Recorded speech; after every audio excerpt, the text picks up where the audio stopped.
Since the eruption of the war in Ukraine, we hear here or there that this battle in Ukraine is about a Eurasian project, but a lot of pundits or journalists there aren't elaborating on this idea. What is the Eurasian project and why the United States and Russia are fighting over Ukraine, right?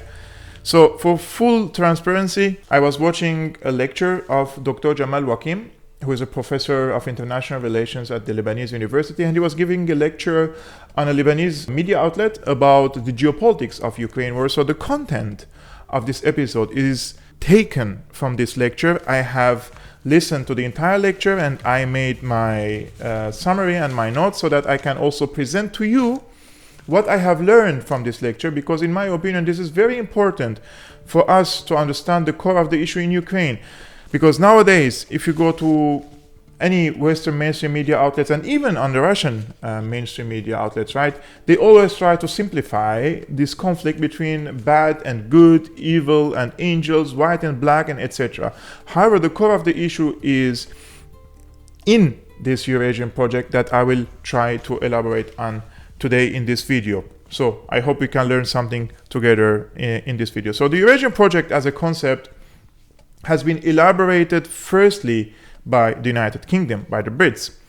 But when the US succeeded the Brits and the French, especially after the end of the World War as a superpower, Washington adopted the ideals of the Eurasian project in its geopolitics. Now, since the end of World War II, the US adopted a policy of blocking any political or economic project that may lead to a sort of unity or even an integration of the Eurasian mainland, which include Asia and Europe, under the leadership of one power. So the American priority was to block any project, whether it's political or whether it is economic, that can lead into a rise or a unity in the Eurasia region under one power. And in this case, we can always refer to Russia and China, right? But nowadays we can say that it's Russia and China are leading this project of integration or unity in the Eurasian mainland. So they're together trying to face, let's say, the American hegemony there.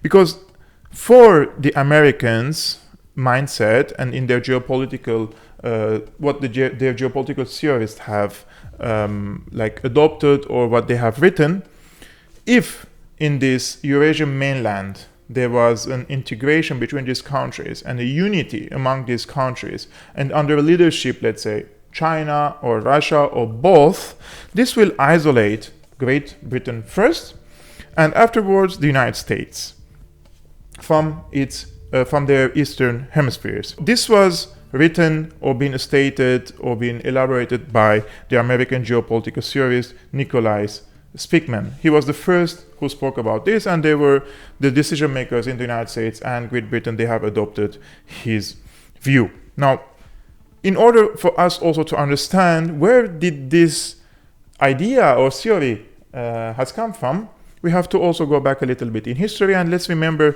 the era of the Mongol Empire, especially in the 13th and 14th centuries, when the Mongols controlled most of the Eurasian mainland, which stretched from China to Anatolia, and then finally in Hungary, Serbia, and Poland. So the Mongolian Empire threatened back then the Western civilization, and since then, the Western Europe and Western decision makers, and especially in the UK and the US, they have learned their lesson. So they always want to block any attempt by a rising power that can unify Eurasia and then use that mainland of Eurasia as a starting point to conquer Western Europe or even slightly threatening the Western civilization. Now, nowadays, attempts for Eurasian unity stands on three pillars. One is Russia, two is China, and three is Iran. After the collapse of the Soviet Union, it seems Russia found that it cannot face the American hegemony alone. Therefore, Moscow accelerated its cooperation with different countries in Asia, especially with China. And the first fruit of this cooperation was the Shanghai Cooperation Organization in 1996, right?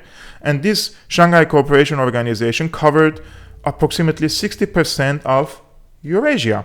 Iran was only an observer, had an observing membership status in the Shanghai Cooperation Organization, but it started its accession as a full member in 2021. And with this accession of Iran into the Shanghai Cooperation Organization, the three pillars of the Eurasian Union has been completed. That's why the United States is pursuing hostile policies towards Russia, China, and Iran, both like these countries alike. Now, if we go back again a little bit in history, we will see that in order for Great Britain, for example, to block any attempt by any Eurasian power or any Asian power to project its power on the Eurasia, they have supported the Ottoman Empire, right, against the Russian Empire in the 19th century to create a buffer zone, especially in parts of Iran and Afghanistan, to block Russia's access to the Indian Ocean. Now, with the end of World War II, the Soviet Union conquered Eastern Europe countries till East Berlin. We all know what happened. And in order to face this geopolitical challenge, the United States created NATO, that we hear every day about it nowadays. Mainly, the NATO was first in Western Europe at the beginning, and then other Eastern countries. When the Soviet Union was collapsed, it started to include other Eastern European countries in order to isolate and encircle Russia more and more. But there was a very important historical incident that happened that not lots of people talk about it, but it is extremely important. For example, in the 70s, the United States embraced Anwar Sadat of Egypt. Egypt is a very important and very big country in North Africa, which has its geopolitical importance not only for North Africa, but also for the Middle East. And you can, from Egypt, project your power on the Middle East and North Africa alike. So with the passing of Jamal Abdel Nasser, Anwar Sadat succeeded him. And Anwar Sadat, he was the one, after the 1973 war against Israel, he started to change and shift his policy from more pro-Soviet into pro-American, and he kicked out the Soviet influence from Egypt and hence from North Africa and partly from the Middle East. There was another important incident that happened when the Americans supported the Mujahideen in Afghanistan in late 70s and early 80s, and from there they expanded because the Americans also managed to kick out the Soviets from Afghanistan due to this operation, right? Supporting the Mujahideen, arming them, and sending lots of fighters. So from there, the United States started to expand its influence into Kazakhstan, into the northern part of Afghanistan, right? And other Central Asian countries. Additionally, the United States supported radical Islamists in Central Asia, in Kazakhstan, Kyrgyzstan, Turkmenistan, and all these areas. Chechnya, for example, to isolate Russia. So this package of American, let's say, steps that have been taken in the past decades were instrumental in the fall of the Soviet Union. Now, today, Russia increased its cooperation with Iran and China to face the American hegemony, because Russia cannot face, as I mentioned, the American hegemony alone. And on the top priorities of Russia nowadays is the Baltic Sea, Black Sea, Eastern Mediterranean, and the African Horn. China, on the other hand, is eyeing on South China Sea to access international maritime trade routes and from there to the international waters. And that is why Taiwan is extremely important for China. But today's topic is not about China. China, we can discuss it later in a different video in details. Now, one of the main geopolitical aspects of cooperation between China, Russia, and Iran is to block America's attempt to infiltrate to Central Asia, one of the main parts of the heart of the world.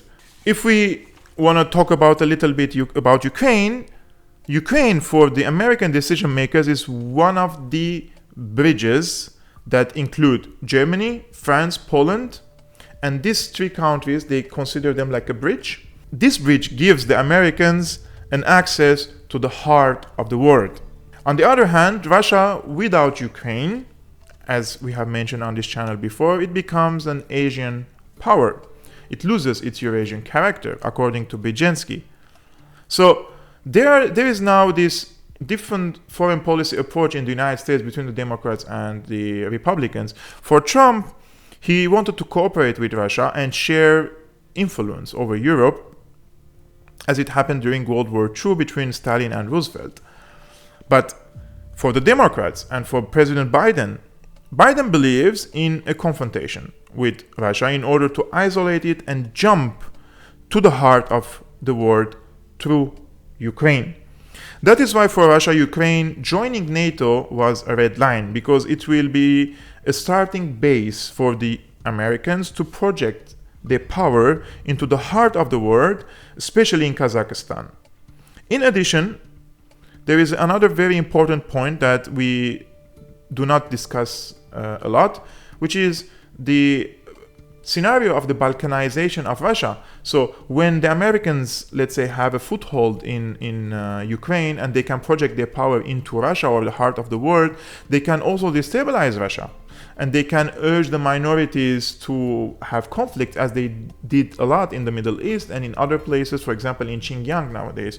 So if there is this destabilization by the Americans in Russia, Russia could be divided. It could be Balkanized, like they did also in the Balkan regions, right? So this is also one of the policies of the United States in Ukraine. Now, based on this geopolitical explanation, we now understand why the United States under Obama-Biden administration, they orchestrated a coup d'etat in Ukraine in 2014, and they supported the neo-Nazis there, right? So why? Number one, to have an access to the heart of the world, and two, to block Russia's access to the Black Sea. And that's why when the coup happened in Ukraine, Russia rushed and engineered or orchestrated a referendum in the Crimea and annexed it, because they want to have an access to the Black Sea, and from the Black Sea to the Mediterranean. For them, this is a geopolitical, very important geopolitical, it has a very important geopolitical importance. And in nowadays battles in Ukraine, when we see the battle, the map of control, we realize that the Russians are focusing on the east, where it is mostly Russian-speaking people, and also in the south of Ukraine for the same reason, because they want to have an access to the Black Sea. They don't want to be isolated from the Black Sea, and hence from Eastern Mediterranean, where they have also a fleet in Syria.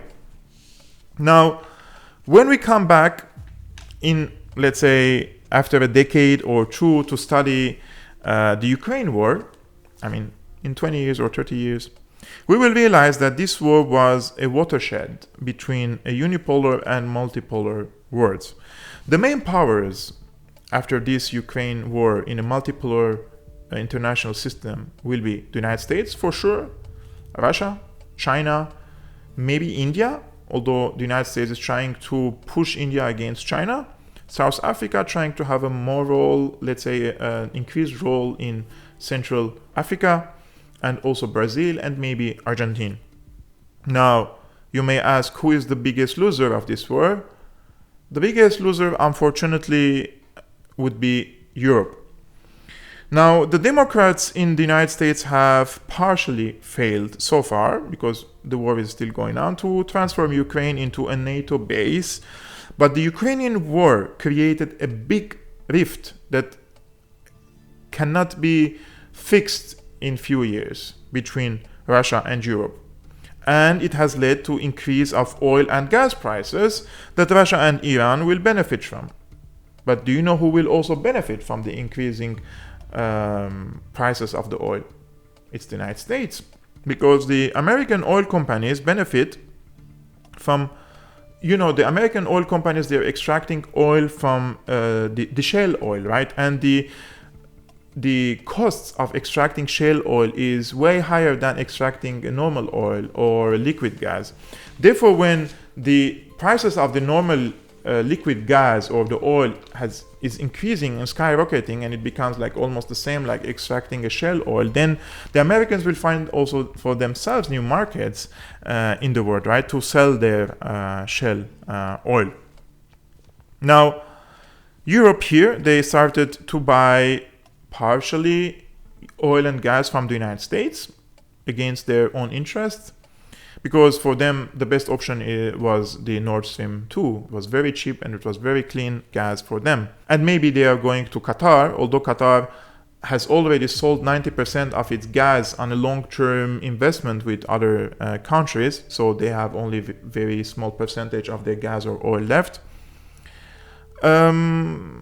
So the Europeans are in a very deep trouble. Today, the Minister of Economy and Energy in Germany, he raised the alarm, and he's asking the people to minimize the use of the gas and the heating and the electricity, etc. Because if Russia stops the gas supplies because of this problem now Russia wants Europe to pay in ruble, and the Europeans are refusing. So if Russia stops its gas supply, then it will be a really big economic trouble, because the factories rely also heavily on this Russian gas. Now, for Russia, this is also trouble on the short term, but on the long term, they have alternatives. They're already now talking with the Chinese and with the Indians. Of course, they need to create or build infrastructure for that, but as I'm saying, on the long run, they will find alternatives in China and in India. And China and India alone, they are 2.7 billion customers. It's not like 300 million in Europe or 400 million in Europe. It's a very big market for them. So on the long run, they're not going to lose. Maybe on the short run, yes, but on the long run, they will be winners in this economic battle, and the biggest loser of it will be Europe.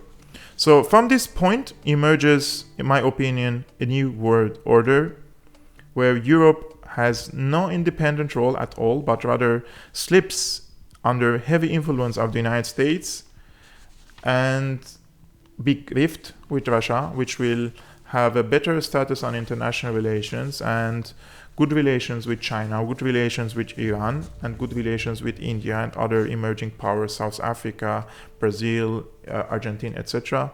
So we're heading towards a multipolar international system, but it doesn't look like this international system it doesn't seem like one of the characteristics of this international system will be stability. So it seems that we're heading to more conflicts, and I don't hope for it at all, but this is just my analysis. I hope I'm wrong. And I hope both sides or all sides, they come to their sanity and they sign on security agreements and let the people of the world at least thrive and reconstruct their countries. But the ruling elites are the last thing they care about are the ordinary people. So I don't really expect from them much. What do you think about this episode? Do you agree with this geopolitical assessment of the Ukrainian war and the larger, let's say, confrontation between the United States and Russia? Do you think that there are other aspects for it that I have missed? Please let me know in the comments below. And if you like my video, please hit the like button. It really helps me with the algorithm of YouTube. I am shadow banned, unfortunately, by YouTube. And please share it with your friends for them also to understand. And if you want to support my independent commentary work like this, you can become a patron. The link in the description below, and see you next time.